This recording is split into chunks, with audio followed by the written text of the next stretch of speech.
BlackRock, the world's largest asset manager, says central banks are deliberately causing recessions, warns of a downturn unlike any other. Three shockproof assets to consider. Many experts have already sounded the alarm on the U.S. economy, but you still want to pay attention to what BlackRock, the world's largest asset manager, has to say for a very simple reason. It's predicting a recession unlike any other. Recession is foretold as central banks race to try to tame inflation. BlackRock's team of strategists write in their 2023 Global Outlook. In fact, the strategists believe that central banks are deliberately causing recessions by over-tightening policy in an effort to bring price levels under control. In the past, when the economy entered a downturn, the Fed typically stepped in to help. But due to the cause of this projected recession, BlackRock says we can't count on the central bank. Central bankers won't ride to the rescue when growth slows in this new regimen, contrary to what investors have come to expect. Don't miss. You could be the landlord of Walmart, Whole Foods, and Kroger and collect fat grocery store anchored income on a quarterly basis. The average home insurance policy is nearly 40% higher than it was 12 years ago. Here's how to spend less on peace of mind. This asset class is taking high net worth individuals to billionaire investing status. And that does not bode well for stocks. The S&P 500 has already plunged 18% year to date, but BlackRock believes that equity valuations don't yet reflect the damage ahead. If this recession does turn out to be different from the previous ones, maybe it's time to look for unconventional ways to hedge against it. Here are three assets to consider. Real estate. It may seem counterintuitive to have real estate on this list. When the Fed raises its benchmark interest rates, mortgage rates tend to go up as well. So shouldn't that be bad for the real estate market? While it's true that mortgage payments have been on the rise, real estate has actually demonstrated its resilience in times of rising interest rates, according to investment management company Invesco.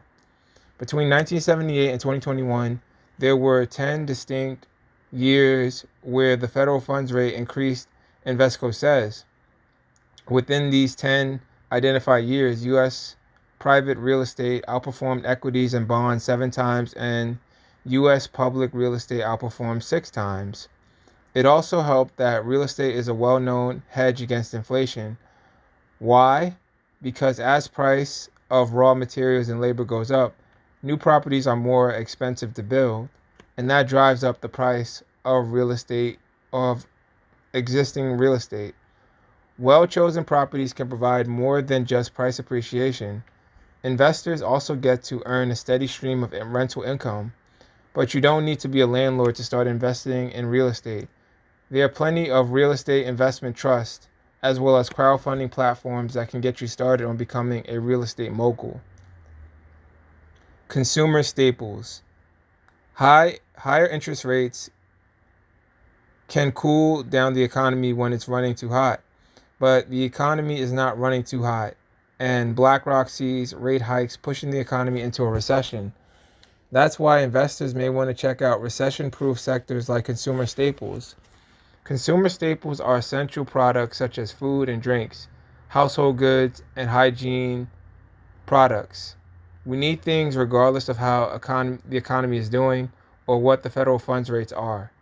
When inflation drives up input costs, consumer staples companies, particularly those with entrenched market positions, are able to pass those higher costs onto consumers. Even if a recession hits the U.S. economy, we'll probably still see Quaker Oats and Tropicana orange juice made by PepsiCo on families' breakfast tables. Meanwhile, Tide and Bounty, well-known brands from Procter and Gamble, will likely remain on shopping lists across the nation. You can gain access to the group through ETFs like the Consumer Staples Sector and the Vanguard Consumer Staples. Wine. People have been consuming wine for thousands of years. While most collect wine for enjoyment rather than investment, bottles of fine wine become rarer and potentially more valuable as time goes by. Since 2005, Sotheby's Fine Wine Index has gone up 316%. As a real asset, fine wine can also provide the diversification you need to protect your portfolio against the volatile effects of inflation and recession.